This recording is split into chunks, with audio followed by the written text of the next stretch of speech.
बहुत समय पहले की बात है। मगध राज्य में शांति की खोज में भटकते लोगों के बीच गौतम बुद्ध का नाम धीरे धीरे फैलने लगा था। उनका चेहरा तेजस्वी था, पर उनकी आंखों में ऐसी गहराई थी जैसे उन्होंने जीवन के हर रंग को देखा हो। वे एक जंगल के किनारे बने एक छोटे से आश्रम में कुछ भिक्षुओं के साथ रहते थे और वहां प्रतिदिन ध्यान, साधना और ज्ञान की चर्चा करते थे। एक दिन एक धनी व्यापारी, जिसका नाम सेठ विजय था, बुद्ध की ख्याति सुनकर उनके पास पहुंचा। विजय ने कहा, भगवन, मेरे पास धन है, सम्मान है, परिवार है, लेकिन न जाने क्यों मैं भीतर से अशांत हूं। मेरे पास सब कुछ होते हुए भी ऐसा लगता है जैसे कुछ खाली है। क्या आप मेरी सहायता कर सकते हैं? बुद्ध मुस्कराए और बोले, शांति बाहर नहीं, भीतर की यात्रा है। लेकिन यह समझाने से नहीं, अनुभव से आती है। क्या तुम तैयार हो सीखने के लिए? सेठ विजय ने सिर झुकाकर हामी भर दी। प्रथम शिक्षा, क्रोध की आग। बुद्ध ने विजय को एक पात्र दिया और कहा, इसे पानी से भर दो और मेरे साथ चलो। वे दोनों एक गांव पहुंचे जहां कुछ लोग बुद्ध को पसंद नहीं करते थे। जैसे ही उन्होंने बुद्ध को देखा, उन्होंने अपशब्द कहना शुरू कर दिया। विजय को गुस्सा आ गया। उसने उन्हें डांटना चाहा, लेकिन बुद्ध ने हाथ से रोक दिया। विजय, बुद्ध बोले, तुम्हारे हाथ में पात्र है। अगर तुम उसे हिला दोगे, पानी गिर जाएगा।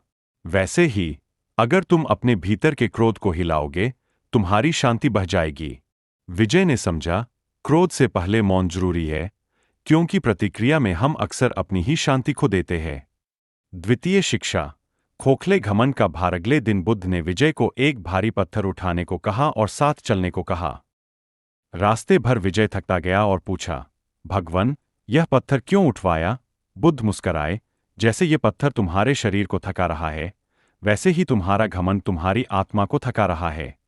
जब तक तुम इसे नहीं छोड़ोगे, तुम हल्का नहीं महसूस करोगे। विजय ने वह पत्थर फेंक दिया और गहरी सांस ली।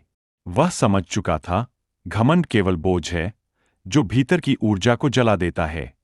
तृतीय शिक्षा, देने की शक्ति। कुछ दिन बाद बुद्ध ने विजय से कहा, इस गांव में चलो, वहां एक विधवा महिला है जो बीमार है, उसे देखाओ। विजय गया और उसने देखा कि महिला बहुत निर्धन थी। उसने अपनी अंगूठी उतारकर उसे दे दी और बुद्ध के पास लौटा। बुद्ध ने पूछा, कैसा महसूस कर रहे हो? विजय ने मुस्कराकर कहा, बहुत अच्छा, जैसे मन हल्का हो गया हो। बुद्ध बोले, जो व्यक्ति देता है वह वास्तव में पाता है, क्योंकि देने का सुख स्थायी है, लेने का सुख क्षणिक। यह विजय के हृदय को छू गया। वास्तविक संपत्ति वो है जो हम दूसरों को दे सकते हैं। चतुर्थ शिक्षा, वर्तमान में जीना। एक दिन बुद्ध और विजय एक नदी के किनारे बैठे थे। व्यापार का क्या होगा? बच्चे कैसे रहेंगे? मृत्यु का क्या होगा? बुद्ध ने पानी में एक पत्थर फेंका और पूछा, ये लहरें कब तक रहेंगी? बस, बुद्ध बोले, वैसे ही चिंता की लहरें भी हमारे मन में है। अगर हम पत्थर नहीं फेंकें, यानी भविष्य की चिंता न करें, तो मन शांत रहेगा। विजय ने आंखें बंद कीं और उस पल को महसूस किया। उसे पहली बार वर्तमान में जीने का स्वाद मिला। पंचम शिक्षा, भीतर की यात्रा। एक रात बुद्ध ने विजय से कहा, आज तुम अकेले जंगल में ध्यान लगाओ। विजय डर गया। वहां जानवर होंगे, डरावना होगा। बुद्ध बोले, डर भी भीतर है, साहस भी भीतर है। जिस दिन तुम अपने ही डर को आंखों में आंखें डालकर देख लोगे, उस दिन शांति का दीपक खुद जल उठेगा। विजय गया, डरते डरते बैठा, लेकिन जैसे जैसे उसने सांसों पर ध्यान लगाया, डर कम होता गया। सुबह होते होते उसे लगा जैसे वह नया जन्मा है। अंतिम शिक्षा, खुद को जानना ही ज्ञान है। कई महीने बीत गए। एक दिन विजय ने बुद्ध से पूछा, भगवन, आपने मुझे बहुत कुछ सिखाया, लेकिन एक प्रश्न अब भी शेष है। मैं कौन हूं? बुद्ध मुस्कराए, एक दर्पण सामने रखा और कहा, इसमें देखो। विजय बोला, मैं अपने चेहरे को देख रहा हूं।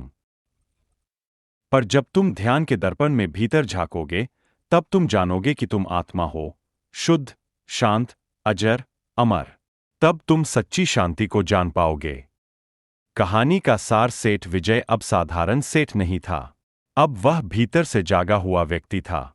उसने वापस अपने नगर जाकर एक बड़ा आश्रम बनवाया, जहां वह गरीबों की सेवा करता, बच्चों को शिक्षा देता और स्वयं ध्यान करता।